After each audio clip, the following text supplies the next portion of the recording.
Assalamualaikum warahmatullahi wabarakatuh. Halo anak-anakku semuanya, selamat pagi, selamat sejahtera untuk kita semua. Semoga kita semua dalam keadaan sehat walafiat, dalam lindungan Allah Subhanahu wa Ta'ala. Oke anak-anak, hari ini tanggal 9 November 2020, yaitu hari Senin ya, kita berjumpa lagi dalam pembelajaran jarak jauh. Bu Guru harap kalian semua tambah semangat ya, karena sudah 2 hari libur ya anak-anak. Hari Sabtu, hari Minggu kalian libur, bisa santai bersama keluarga, sama mama dan sama papa. Untuk itu hari Senin ini kita sudah mulai belajar lagi dengan cara jarak jauh. Semoga kalian semua tetap semangat, tambah semangat ya. Nah, untuk hari ini kita akan belajar tematik, yaitu tematik 4D ya anak-anak ya. Sudah ganti bukunya lagi ya. Tematik 4D yaitu berbagai pekerjaan ya. Nah, kalian siapkan dulu bukunya ya, buku tematiknya ya, kita ganti menjadi tematik 4D dan juga buku tulisnya serta alat-alat tulisnya ya. Kalian siapkan semua, kalian belajar di rumah dengan baik ya anak-anak ya. Dan kita langsung saja ya anak-anaknya. Nah, kita awali dengan berdoa kepada Tuhan Yang Maha Esa agar pembelajaran hari ini dapat berjalan dengan baik ya. Oke, jadi hari ini adalah tematik 4D, berbagai pekerjaan, yaitu subtema 1, pembelajaran 1, 2 dan 3 ya.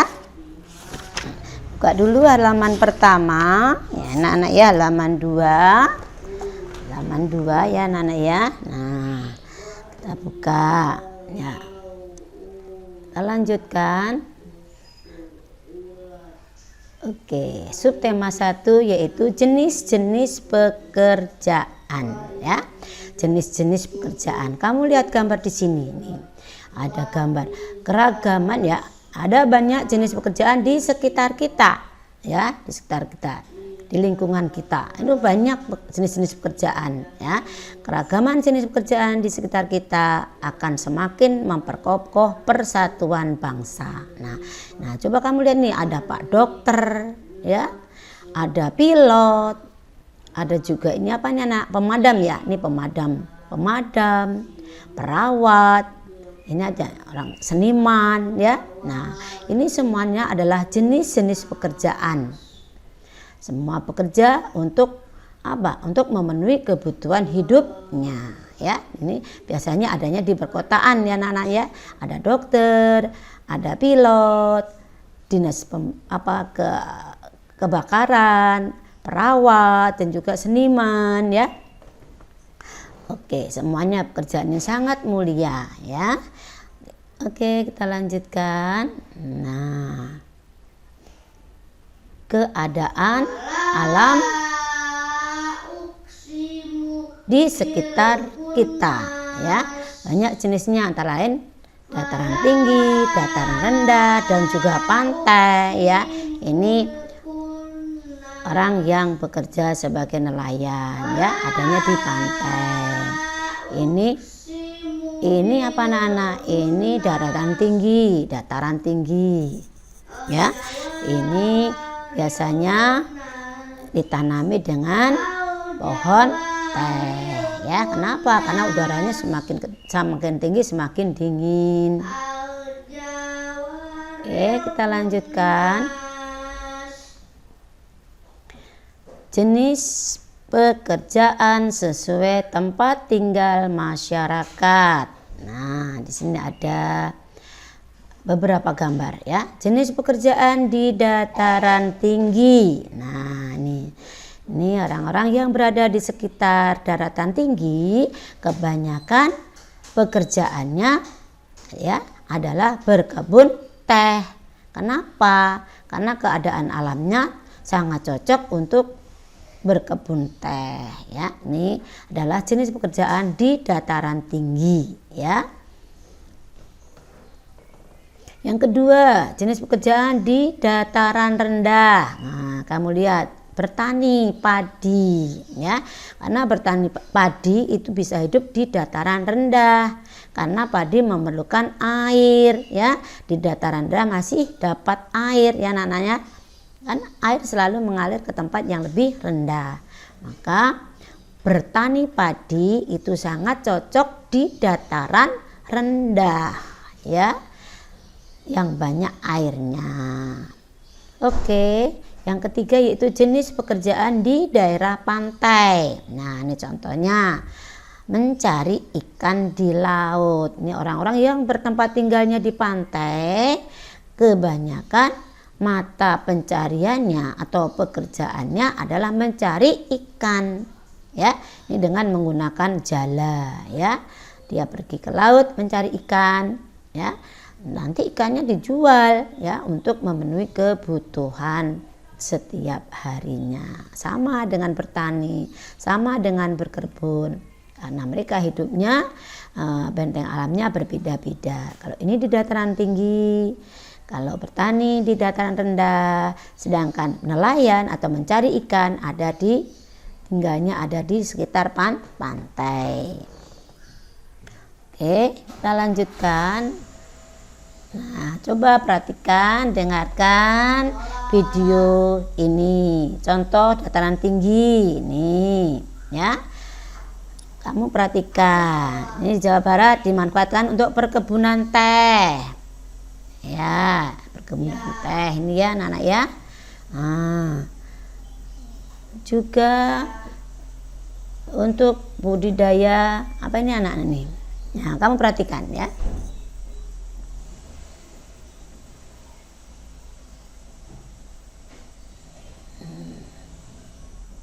Sayur dan sayur-sayuran, wortel ya. Nah, ini juga adanya di dataran tinggi, sangat cocok sekali. Untuk tembakau dan kopi itu juga di dataran tinggi ya.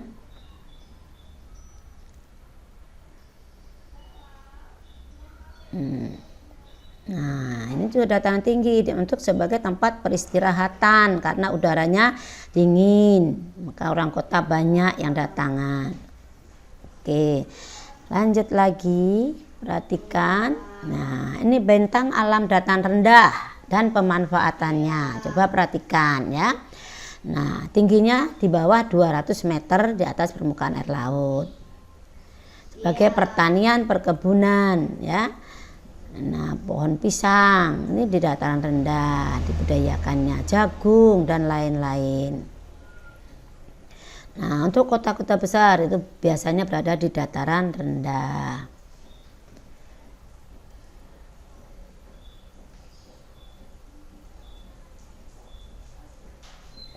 Dan dimanfaatkan juga untuk arena bermain, itu dataran rendah ya. Oke, kita lanjutkan. Bentang alam pantai dan pemanfaatannya. Perhatikan ya anak-anak ya.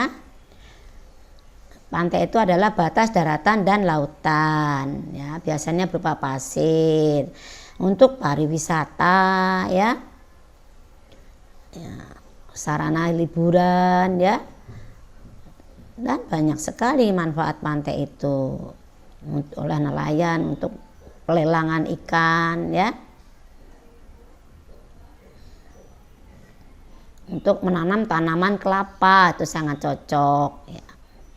Ini sore hari ini ya, banyak orang-orang yang tertarik karena keadaan alamnya.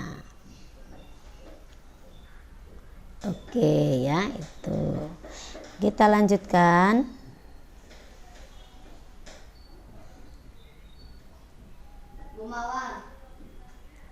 Berikut beberapa manfaat yang dapat kita peroleh dari pohon kelapa ya. Coba kalian perhatikan.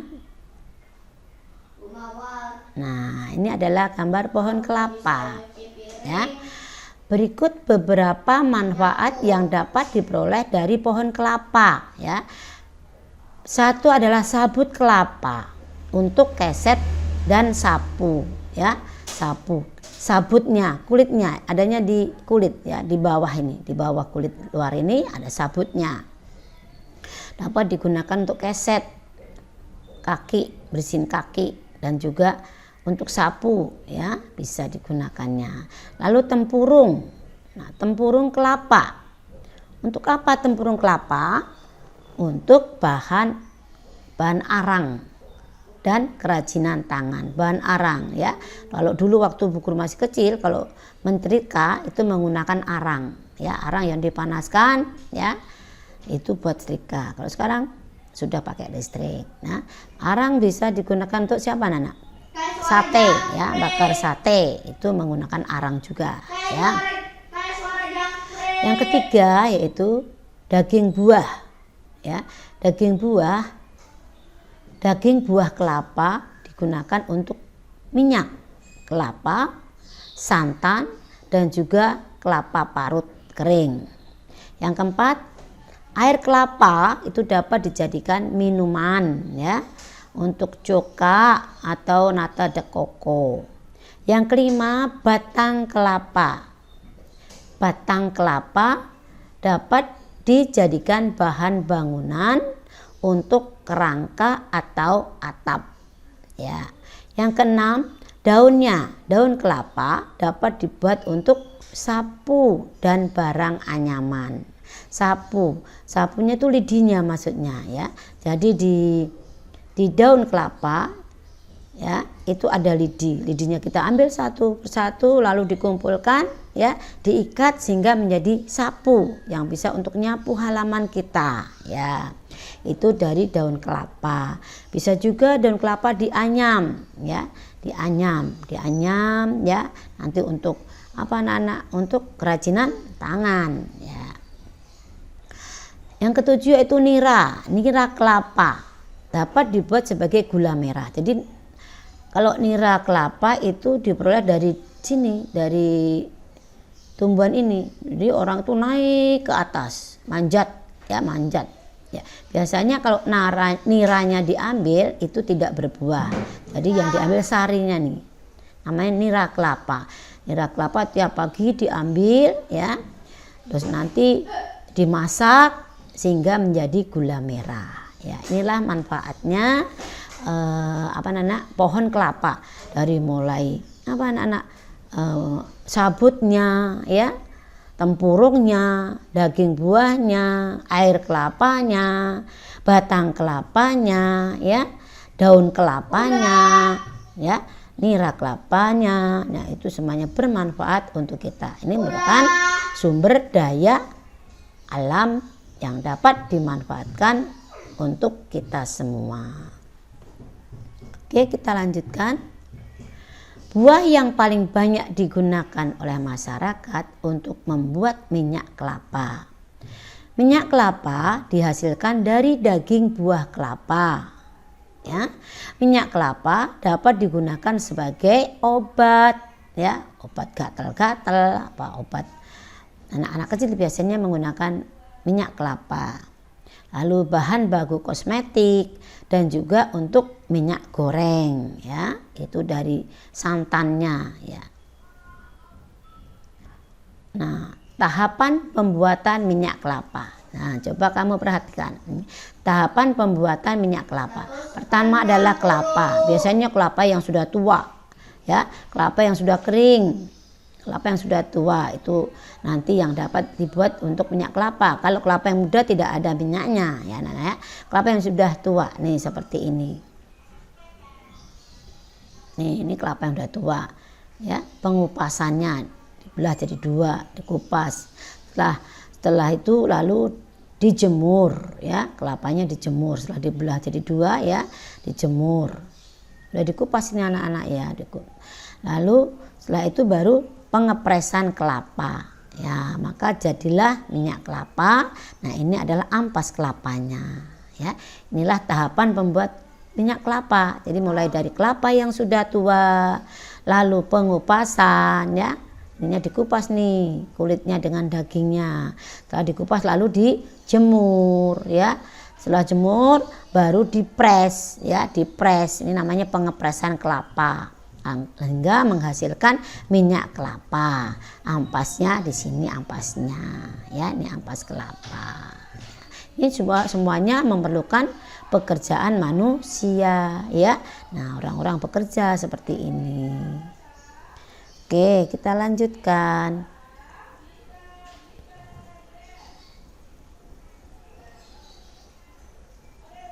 Nah, pentingnya keseimbangan alam dan kelestarian sumber daya alam. Nah, pentingnya coba kamu perhatikan, pentingnya keseimbangan alam dan kelestarian sumber daya alam. Jadi, kekayaan alam itu harus kita lestarikan. Kenapa? Karena sangat penting untuk kehidupan kita semua, kehidupan manusia ya. Nah, menjaga keseimbangan alam dan kelestarian sumber daya alam agar tidak merugikan manusia dan makhluk lainnya. Bagaimana usahanya? Nah, ini usahanya. Usaha yang dapat dilakukan untuk melestarikan sumber daya alam, misalnya 1, penanaman kembali hutan yang gundul ya, atau reboisasi ya. Jadi tanah yang gundul, hutan yang gundul itu perlu ditanami kembali sehingga tanaman itu tidak punah ya anak ya. Nah, hutan yang gundul harus ditanami kembali, itu namanya reboisasi atau penghijauan. Yang kedua yaitu membuat tambak ikan ya, membuat tambak ikan dan juga udang di aliran sungai. Yang ketiga yaitu meningkatkan penggunaan sumber daya alam ya. Jadi usaha kita nih ya, bukur ulang. Usaha yang dapat dilakukan untuk melestarikan sumber daya alam. 1, menanam kembali hutan yang gundul yang sering disebut dengan reboisasi atau penghijauan kembali. Yang kedua, membuat tambak ikan dan tambak udang di aliran sungai. Yang ketiga yaitu meningkatkan penggunaan sumber daya alam. Baik, kita lanjutkan. Nah, ini adalah tumbuhan apa anak-anak? Ini adalah juga menjaga kelestarian pohon bakau ya. Pohon bakau dapat menjaga keseimbangan alam di daerah pesisir. Apa alasannya? Karena pohon bakau berfungsi sebagai habitat makhluk hidup dan menahan gelombang air laut. Sehingga mencegah apa anak? Abrasi ya, pengikisan pantai yang disebabkan oleh ombak ya. Ini ditahan oleh apa anak? Pohon bakau. Jadi sangat bermanfaat sekali untuk melestarikan alam sekitar kita. Oke, kita lanjutkan. Ya. Nah, cerita rakyat merupakan cerita fiksi. Kalian tahu nggak cerita fiksi? Cerita fiksi itu apa? Cerita fiksi itu cerita khayalan, ya, cerita yang tidak nyata, hanya merupakan imajinasi, ya. Jadi cerita rakyat itu merupakan cerita fiksi, cerita yang tidak nyata kebenarannya, ya, cerita yang tidak nyata kebenarannya. Nah, dalam sebuah cerita, khususnya dalam teks fiksi, biasanya terdapat orang-orang atau hewan yang berperan di dalam cerita. Itulah yang disebut sebagai tokoh dalam cerita. Ya. Jadi, ulang ya. Cerita rakyat itu merupakan cerita fiksi. Cerita fiksi itu cerita yang tidak nyata, ya. Dalam sebuah cerita, khususnya dalam teks fiksi, biasanya terdapat orang-orang atau bahkan hewan yang berperan di dalam cerita. Nah, itulah yang disebut sebagai tokoh dalam cerita. Oke, kita lanjutkan. Tokoh-tokoh dalam cerita terbagi atas. Nah, coba perhatikan nih. Jadi tokoh-tokoh dalam cerita itu terbagi atas: 1, tokoh protagonis; 2, tokoh antagonis; 3, tokoh tambahan. Ya, apa yang dimaksud dengan tokoh protagonis? Tokoh protagonis adalah tokoh yang memiliki sifat yang baik. Ya. Yang kedua yaitu tokoh antagonis. Ya, tokoh antagonis adalah tokoh yang memiliki sifat jahat. Ya, ini antagonis, sifatnya jahat, kebalikan dari protagonis. Ada lagi yang ketiga adalah tokoh tambahan. Tokoh tambahan adalah tokoh yang membantu dalam cerita, ya. Jadi tokohnya pembantu saja, ya. Ini adalah tokoh tambahan, ya. Oke, kita lanjutkan. Nah, pembelajaran 2, ya. Kita sudah sampai ke pembelajaran 2, itu jenis-jenis pekerjaan. Ya, ini.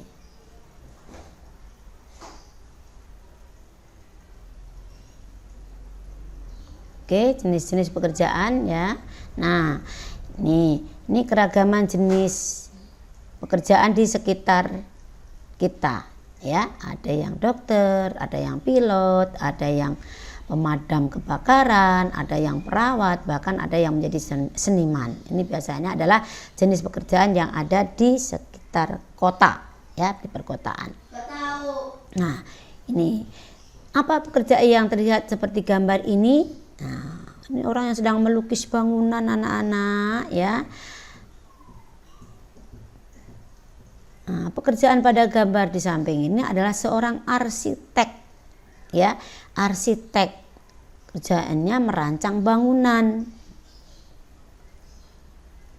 Nah, jadi arsitek adalah orang yang pekerjaannya merancang bangunan.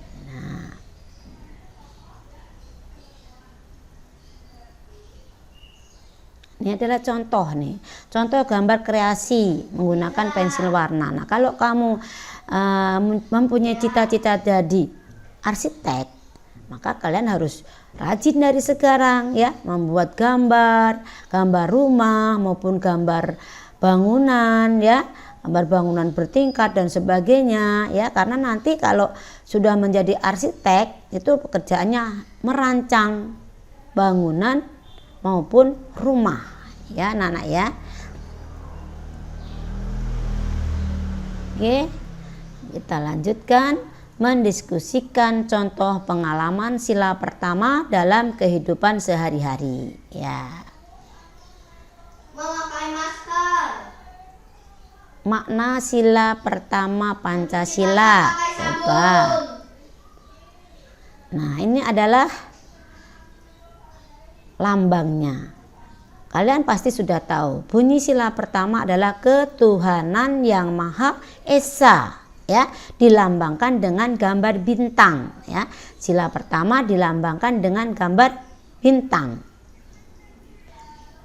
Nah, ini adalah gambar bintang. Bintang itu adalah lambang sila pertama Pancasila yang bunyinya adalah ketuhanan yang Maha Esa. Lalu makna sila pertama Pancasila, maknanya seperti ini, anak-anak, ya. 1, percaya kepada Tuhan yang Maha Esa, ya. Tuhan yang Maha Esa, Tuhan Esa itu 1. Ya, kita wajib percaya kepada Tuhan yang Maha Esa. Dengan jalan bagaimana? Ya, kita harus menganut agama yang ada di Indonesia, ya.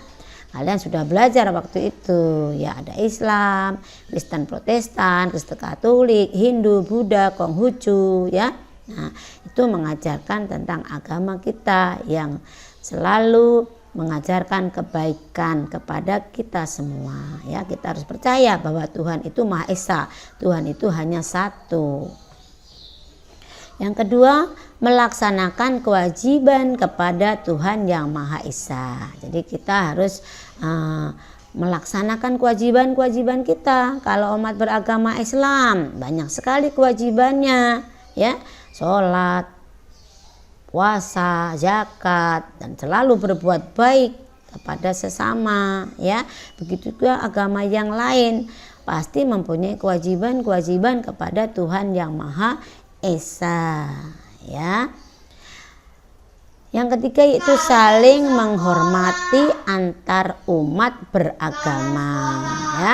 Jadi kita tidak boleh menghina, ya, kita agamanya Islam menghina kepada agama yang lainnya, agama Kristen, agama Buddha, apa Hindu, nggak boleh, ya. Kita harus selalu menghormati, tidak boleh menghina, mengejek agama orang lain, itu larangan, ya. Lalu yang keempat yaitu tidak mengganggu teman beribadah. Nah, misalnya teman kita yang sedang menjalankan sholat di masjid, nah kalian yang beragama lain ya harus mengasih kesempatan, ya, jangan malah berisik atau main gitar di sekitarnya, main teriak-teriak dan sebagainya, itu tidak boleh. Jadi tidak boleh mengganggu teman yang sedang menjalankan ibadah. Begitu pula kalau teman kita beragama Kristen, hari Minggu pergi ke gereja, beri kesempatan, ya, jangan diajak main melulu, ya silakan pergi ke gereja karena sedang melaksanakan ibadah. Begitu pula agama-agama yang lain, kita harus menghormati, tidak boleh mengganggu teman kita yang sedang melaksanakan ibadah. Yang kelima yaitu kita harus bekerja sama dan tolong menolong antar umat beragama, bertoleransi, ya, dari saling tolong menolong sesama umat beragama, itu namanya toleransi. Nah, inilah makna dari sila pertama, percaya kepada Tuhan Yang Maha Esa, melaksanakan kewajiban kepada Tuhan Yang Maha Esa, saling menghormati antar umat beragama, tidak mengganggu teman yang sedang beribadah, dan juga bekerja sama dan tolong menolong antar umat beragama atau bertoleransi.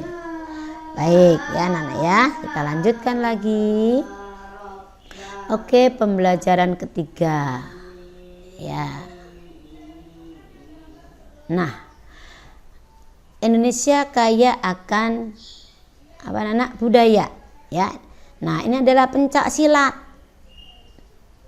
ya, orang yang sudah lanjut usia.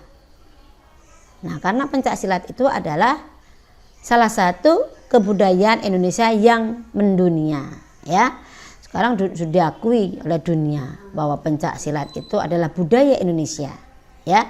Ini seni, tapi juga merupakan bela diri, olahraga, ya, tapi merupakan seni.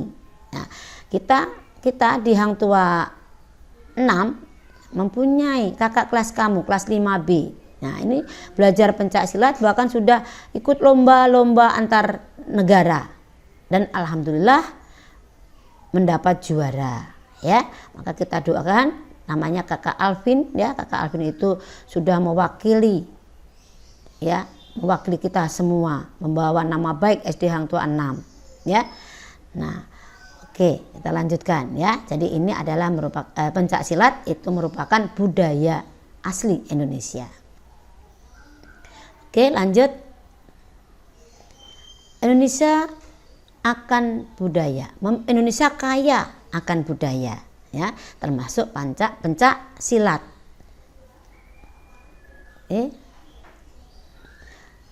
Ya, salah satu kekayaan budaya Indonesia adalah pencak silat.